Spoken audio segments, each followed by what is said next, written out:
Before we get into all the functions and features and designs of the Singer SE9180, one of the most important things is understanding how to hoop your fabric. Now, there are lots of different stabilizers that are out there, and the reason there's so many is because there's different types of fabrics or different projects. So for example, the most common ones are tearaway stabilizer, which is what I am using as I'm working with a woven fabric, so tearaway with wovens. But if you've got some knit fabrics that are really stretchy, you need to have a cutaway stabilizer. Now, did you notice that I have 2 layers here? So my rule of thumb is you do need to use 2 layers of stabilizer minimum. I know that sounds like it's a waste, but all it takes is a design that's very filled in, and there is not enough support with just 1 layer, and then your designs, or I should say your fabric around the design when it's done starts to pucker. So that's number 1. Now, I did mention that this is a woven fabric, but did you know that if you pull from corner to corner, your fabric is stretchy because that's the bias. So when in doubt, always use cutaway stabilizer. So that will also help. But one other little trick is some 505 spray adhesive. This is a temporary spray adhesive that will hold these layers together, because if I just go ahead and try to hoop, I'm going to probably stretch this fabric out while I'm trying to get it all situated in the hoop. So one thing that I like to do, so we don't spray the fabric, so we only spray the stabilizer. It does have a one-sided stick, so that means it's like a Post-it note. So I'm going to go ahead, actually let's start with the 2 layers. We'll spray the stabilizer layers together. Yes, you should do this not right in front of your sewing machine. You should do it outside or in a box or in an area designated for just a little overspray. It is got some stick to it, but today we're just going to do like that. So when I place my fabric on here, like I said, it's like a big Post-it note. Now here is the benefit. This is like insurance in a can for easy hooping. What I wanted to do is show you that when I pull corner to corner, you see the fabric doesn't stretch. It's because it's adhered to the stabilizer. So number 1, that makes things super easy. Next, take a look at your embroidery hoop. It is going to attach to the embroidery arm, so we do need the part where it is going to be attached over here on the left side when we kind of work on our table. We want to loosen the screw as much as possible to make it easy for it to get the fabric in it. We also have some numbering. We have right down here the word or numbers of 170 by 100. That's the size of hoop we're using. It says Singer.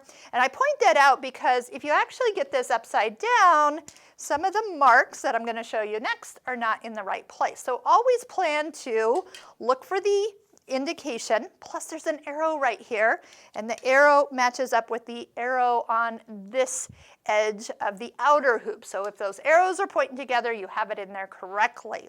The screw here is always at the bottom right corner when you get going. Next, as we've opened this open a lot, and before we put it in here, I'm going to point out there's little kind of marks or little parts of the hoop that stick up. So that is actually the center of the hoop. Notice it is not the center of the hoop, it's a little lower. This is the center of the hoop going up and down with these marks. But the reason this is just not all the way centered and it's lowered, it's because there's kind of a little dead space that is not in the embroidery field, because your embroidery foot has kind of a rear end, and it needs room for it to actually be used back here. So the stitching area is more like here, down to the edge, and just that amount of knowledge will help you greatly as you go forward. So the center of your hoop is a little bit on the lower side. Okay, next, take your outer hoop, put it on your table, and place your fabric in place. And just to get started, just do like I'm doing, a piece of fabric and 2 layers of stabilizer. Stand at a table because you're going to use some force as you push down at the top edge. And then what I do is I actually bring the hoop to the edge of the table, slide off of it, and with my fingers, I'm going to kind of pull open this bottom hoop. And by doing so, it really easily helps push down. So if you're finding it's just not wanting to go in, you need to either loosen this more or come to the edge of the table, slide off, and then can you see how easy that went in? Now it's barely actually holding in, because now is when you're going to just take and just go ahead and tighten the screw as much as you can. And then go a little further. Let me show you my last little trick. Okay, so this is really the idea, is you want your hoop tight on the fabric, but you don't want your fabric tight in the hoop. So you're not going to come here and do like lots of pulling and stretching. I mean, a little bit if you had a wrinkle, but that spray adhesive eliminates the wrinkles, so that's no problem. So here's what I'm going to do. So I'm going to show you, I'm going to put my thumbs right here on this inner corner, and I'm pushing just a little bit more, not a lot, but I'm bringing that inner hoop just past flush. Does that make sense? Because here, listen, you can kind of hear the hoop scratching on the table. But if I go around to each little corner, give it one little extra push so it's nice and in there, everything's quiet. So that's my goal for hooping fabric. And then if necessary, if you can tighten this a little bit more with your fingers, I can, go ahead and do so. So now I know my hoop is tight on my fabric. My embroidery design will be embroidered while the fabric is at rest. So because we haven't stretched it, what happens if you stretch fabric, put stitching on it? What's going to happen? It's going to release, and then everything's going to get bubbly around there, and that's called stay stitching. So embroidery needs to be done at rest. So the fabric needs to be just as it would normally be, whether it's in the hoop or out of the hoop, and that way you'll get good results when you're done. Now I remember the first time I did an embroidery design, I took a piece of fabric, this is the first time I've ever embroidered. We didn't know a lot back then. And the hoops were much smaller. We hooped a piece of fabric and I stretched it as tight as I could, and I just, like it was a drum. I could bounce a quarter off of it, and then somebody told me to slide a piece of stabilizer under the hoop. So we hadn't even hoop stabilizer with our fabric, and I just slid one layer, and when I was done, it was fun. And what do you embroider first? You embroider your name. So there's my name, Sarah, on the fabric. I am thrilled, and I am so thrilled that as I take it out of the hoop, I don't even realize that it is completely wrinkly all the way around the design, because I had stretched the fabric so much, embroidered, and that's where it stayed. And then as I took it out, we've learned a lot since then. So hopefully these tips will suit you well as you get going.